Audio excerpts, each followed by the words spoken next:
కోకాపేట తెలంగాణ కురుమ సంఘం భవనంలో నిర్వహిస్తున్న ప్రెస్ మీట్ లో ఆలేరు ఎమ్మెల్యే వీర్ల ఐలయ్య పాల్గొన్నారు.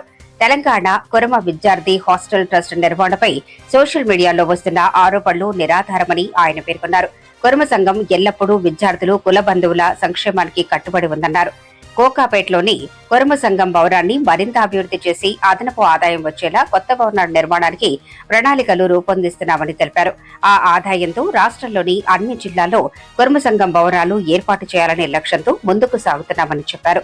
వెనుకబడిన జిల్లాల్లో కూడా కురుమ భవనాలు నిర్మించి విద్యార్థులు కుల బంధువులకు ఉపయోగపడేలా అభివృద్ధి చేయాలని సూచించారు. సోషల్ మీడియాలో కొందరు చేస్తున్న ఆరోపణలు ప్రజలు నమ్మవద్దని ఎమ్మెల్యే వీర్ల ఐలయ్య విజ్ఞప్తి చేశారు. గత కొంతకాలంగా ఏదైతే కోకాపేట భూమి విషయమే కానీ యారుట కురుమ సంఘం గురించి కానీ అదేవిధంగా కురుమ సంఘానికి సంబంధించినటువంటి ఆస్తుల విషయంలో మరి కొంతమంది కావాలని సోషల్ మీడియా ద్వారా డైరెక్ట్ వచ్చి మాట్లాడితే ఇక్కడ ఉన్నటువంటి ట్రస్ట్ నాయకులు కానీ రాష్ట్ర నాయకులు కానీ సంఘం కానీ చెప్పేవాళ్ళు మరి వాళ్ళు నేను ఈరోజు గత నెల కిందనే చెప్పిన నేను ఒక కురుమ బిడ్డగా ఏకైక ఎమ్మెల్యేగా కులానికి సంబంధించి అందరినీ కూర్చోబెట్టి నేను మాట్లాడతా అని చెప్పినా కూడా స్వయంగా నా ఫోన్ నుంచి ఫోన్ చేసి వాళ్ళకి చెప్పినా కూడా కావాలని కురుమ సంఘాన్ని అబాసుపాలు చేయాలని, ముఖ్యంగా కురుమ బిడ్డగా ఏకైక ఎమ్మెల్యేగా కురుమల ఆత్మ గౌరవం పెంచాలనే లక్ష్యంతో మేము ఏ నిర్ణయం తీసుకున్నా యావత్ తెలంగాణ కురుమ సంఘం అనుసరించే తీసుకుంటాం తప్ప తీసుకోమని చెప్పి వాళ్ళకు చెప్పినా కూడా వాళ్ళు కావాలని కొంతమంది పని కట్టుకొని చేస్తున్నారు. మరి వాళ్లకు ఈ కోకాపేట ఈ స్థలం నుంచే మన కులదైవం వీరప్ప స్వామి సాక్షిగా మనం నమ్మే ఆ బండారి సాక్షిగా చెప్తున్నా, ఈ కురుమ సంఘంలో ఎవరి పాత్ర ఏందనేది మీరు అర్థం చేసుకోవాల్సిన అవసరం ఉంది. కోకాపేటకు సంబంధించి ఈ భూమిని ఎవ్వరికి కూడా లీజుకి ఇవ్వలేదు, ఎవ్వరికి కూడా అగ్రిమెంట్ కాలేదు. ట్రస్ట్ బోర్డుకు సంబంధించి ఆ రోజు నేను ఎమ్మెల్యే గెలవక ముందుకు నేను కష్టపడి సర్పంచ్గా, ఎంపీటీసీగా, మండల పార్టీగా ఇన్ఛార్జిగా 33 సంవత్సరాలు పాల సంఘం చైర్మన్గా, 6 సంవత్సరాలు నీటి సంఘం చైర్మన్గా కష్టపడి నా గ్రామంలో నా కుర్మలంతా దీవిస్తే ఆ రోజు సర్పంచ్ అయినని చెప్పి గతంలో కూడా చెప్పిన. ఆ రోజు మొదలుకొని ఈ రోజు వరకు కూడా ఎక్కడ కూడా ఎవరికి ఇంచెత్తు అన్యాయం చేయకుండా, ముఖ్యంగా నేను నమ్మిన నా దైవం వీరప్ప సాక్షిగా చెప్తున్నా, ఈ కుర్మ సంఘంలో ఈ బండారు సాక్షిగా చెప్తున్నా, మీరు ఎవరైతే సోషల్ మీడియా ద్వారా కోకాపేట భూమిలో కానీ యారుట భూమిలో కానీ సంఘంలో కానీ బీర్లైలే ప్రమాణం లేదు, బీర్లైలే సంబంధం లేదు, నా ప్రమేయం లేదని చెప్తా ఉన్నా. ఒక ఎమ్మెల్యేగా ఆ రోజు నా కాన్స్టిట్యూన్సీలో నేను కష్టపడుతుంటే రాష్ట్ర నలుమూలల కుర్మ సోదరులు నాకు సాయం చేశారు. అరే మా బిడ్డ బీర్లైలే కరోనా టైంలో సహాయం చేస్తున్నాడు, ఈయనకు పదవి వస్తే ఎంతో పైకి పోతామని చెప్పి సొంత ఖర్చులు పెట్టుకొని తిరిగి నా గెలుపుకు సహకరించినారు. అప్పుడున్నటువంటి కేవైసీఎస్ అనే ఒక యూత్ కూడా ఊరూరు తిరిగి నా గెలుపుకి కీలక పాత్ర చేసినారు.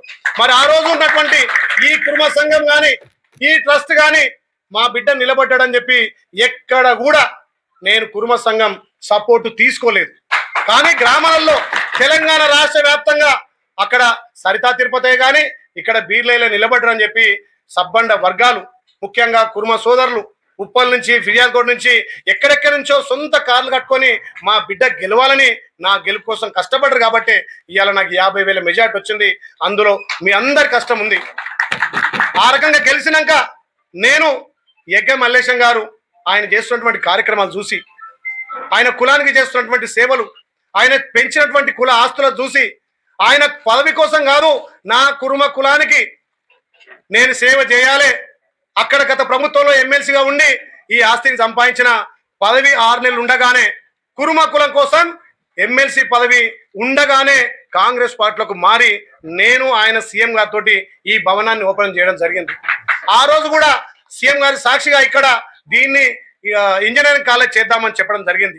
ఇదే ట్రస్ట్ బోర్డు సభ్యులు, ఇదే పెద్దలు, రాష్ట్ర నాయకులంతా కూడా ఆలోచన చేసి ట్రస్ట్ బోర్డు మీటింగ్ ఏర్పాటు చేయడం జరిగింది. ఆ ట్రస్ట్ బోర్డులో కనీసం ఈ రోజు వరకు కుర్మ సంఘంలో నాకు సభ్యత్వం కూడా లేదు. మరి నేను ఎమ్మెల్యే అని చెప్పి పెద్దలు ట్రస్ట్ బోర్డు సభ్యులు పిలిచి రాష్ట్ర నాయకులు పిలిచి నాకు సభ్యత్వంతో పాటు ట్రస్ట్ బోర్డులో నువ్వు ఉండాలి, నువ్వు గవర్నమెంట్లో ఉన్నావు, విప్గా ఉన్నావు, కులానికి అక్కరొస్తావని చెప్పి ఆ రోజు ట్రస్ట్ బోర్డులో నన్ను తీసుకోవడం జరిగింది. తీసుకున్న కానీ నారాయణకో శ్రీచంద్రకు ఎవరికి అగ్రిమెంట్ చేయలేదు. ఆ రోజు పెద్దలు ఇదే ట్రస్ట్ బోర్డు మెంబర్లు, ఇదే పెద్దలు రాష్ట్ర నాయకులు ఎవరైతే మన కులానికి ఎస్ఎఫ్టీగా ఎక్కువ రేట్ ఇస్తారో వాళ్ళకి ఇద్దామన్నమాట వాస్తవం. ఆ రోజు నాకు అసెంబ్లీ నడుస్తుంటే కుల బాంధవునిగా ఒక ఎమ్మెల్యేగా భూమి పూజ అవుతుంది రమ్మంటే నేను ఇక్కడికి వచ్చిన. మరి ఆమె వచ్చినామే నారాయణ బిడ్డనా శ్రీ చైతన్య బిడ్డనా అసలు అగ్రిమెంటే కాలేదు. ఏ రకంగా వాళ్ళకు ఏం చేసిరో నాకు తెలియదు. సోషల్ మీడియా ద్వారా అగ్రిమెంట్ కాంది. క్యామలేసుకో 10 కోట్లు, ఎగ్గమలేసుకో 10 కోట్లు, బీర్లైలేకో 10 కోట్లు. అరే మీరు నోరా తాటిమట్ట? కులానికి ఇల్లు నిడిసి వాళ్ళ హోదా నిడిసి రాష్ట్ర నాయకత్వం కోసం, రాష్ట్ర కుర్మ కులం కోసం రేపు నెలకు 90 లక్షలు వస్తాయి, మన పిల్లలకు 10 నుంచి 15% ఇస్తారంటే దానికి అందరం ఆరోగ్యమే తప్ప ఎవరి రూపాయి తీసుకోవాల్సిన అవసరం లేదు. నా సొంత ఎలక్షన్లు కూడా ఒక్కరు తాను నయా పైసా తీసుకోలే. నా కష్టార్జితం, నాకున్నటువంటి టీము, నా సహోదరులు, నా కుల బాంధవులు, నా కాంగ్రెస్ శ్రేణులు నన్ను ఒక సేవకుడిగా ఎవరైతే ఎస్ఎఫ్టీకి ఎక్కువ రేట్ ఇస్తారో నారాయణ కానీ శ్రీ చైతన్య కానీ ఇంకొక 5-6 కాలేజీలు వస్తే వాళ్ళతో చర్చలు జరిపి తప్ప ఎక్కడ కూడా ఈ రోజు వరకు అగ్రిమెంట్ చేయలేదు, ఎవరి తాన రూపాయి తీసుకోలేదు. ఇది నగ్న సత్యము. ఇది నేను చెప్పినా వాళ్ళు వినిపించుకోకుండా ఒక ఎమ్మెల్యేని తిడితే మేము పెద్దగా అవుతాం, మేము రాష్ట్ర నాయకులం అవుతాం అంటే అది మీ విజ్ఞతకే వదిలేస్తున్నాం. కానీ మీ సోషల్ మీడియా నేను నెల రోజులు చెప్తా ఉన్నా, కోకపేట భూమి సాక్షిగా వచ్చిన మీటింగ్ పెడతాన్నా. మరి అలాంటి వారు ఇవాళ వచ్చి వాళ్ళ ఉన్న సమస్యలు, వాళ్ళకు ఉన్నటువంటి తెలివితేటలు ఇవాళ చెప్తే బాగుండు కదా. ఎక్కడి నుంచో వాట్సాప్ పెట్టి ఇలా నన్ను బదనాం చేయాలస్తున్నారు. నన్ను మీరెంత బదనాం చేసినా, మీరెన్ని గిగ్గోలు పెట్టినా, మీరెన్ని కుట్రలు బందినా బీర్లేవాడు ప్రజా నాయకుడు, ప్రజా సేవకుడు. మీరు నా మీద రాళ్ళేస్తే అవి నా పూలైతే తప్ప నాకేం కాదు. నేను ఒక ఎమ్మెల్యేగా నాకు ఆలేరులో బిజీ ఉండి రోజు 24 గంటల్లో 17-18 గంటలు తిరుగుతుంటే లేట్ అయితే వాట్సాప్లో పెట్టి ఎక్కడ ముఖం చాటేసిండు, ఎక్కడ పోయిండు, కోకాపేట ప్రెస్ పెట్టని ఆడుతున్న మిత్రులు. మరి ఇవాళ వచ్చిన కదా, వారం నుంచి మా మిత్రులంతా కోకాపేటలో 4 తారీఖు మీటింగ్ అని చెప్తున్నారు.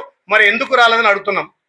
యారుటలో అసలు యారుట భూమి ఇప్పటికి కూడా నేను మా పెద్దలను అడుగుతున్నా, అది ట్రస్టా, కుర్మ సంఘమా, మీ 40 మంది పెద్దలదా, మొత్తం రాష్ట్ర కుర్మ సంఘందా వివరించండి. ఈ సంఘం కూడా ట్రస్ట్ బోర్డు మంది ఎంతమంది ఉన్నారు, మీకు ఎంత ఆదాయం వస్తుంది, ఎంత ఖర్చు పెడుతున్నారు, రేపు ఈ భవనం కడితే నెలకు ఎంత వస్తుంది, ఏ జిల్లాకి ఎంత ఇవ్వచ్చు, ఎంతమంది మన పిల్లలకు చదివించో మీరు కూడా కాబోయే అధ్యక్షుడిగా మనం అనుకున్నాం. ఎందుకంటే ఆయన ట్రస్ట్ చైర్మన్ గా, రాష్ట్ర అధ్యక్షుడిగా పెద్దలుంటే జోడెట్ల లెక్క ఇంకా కులం పైకి పోతుంది. నా ఆశ ఒకటే, నేను ఒక్కరిని ఎమ్మెల్యే అయితే కాదు, ఒక 10 మంది ఎమ్మెల్యేలు, ఒక 5 ఎంపీలు అయితే రేపు కొట్లాడితే మన కులానికి అక్కరొస్తానని ఆశపడ్డ తప్ప కులం సొమ్ము 5 పైసలు నాకు లేదు, తెలియదని నేను విజ్ఞప్తి చేస్తా ఉన్నా. మరి యాదగుట్ట భవనం ఇప్పుడు కూడా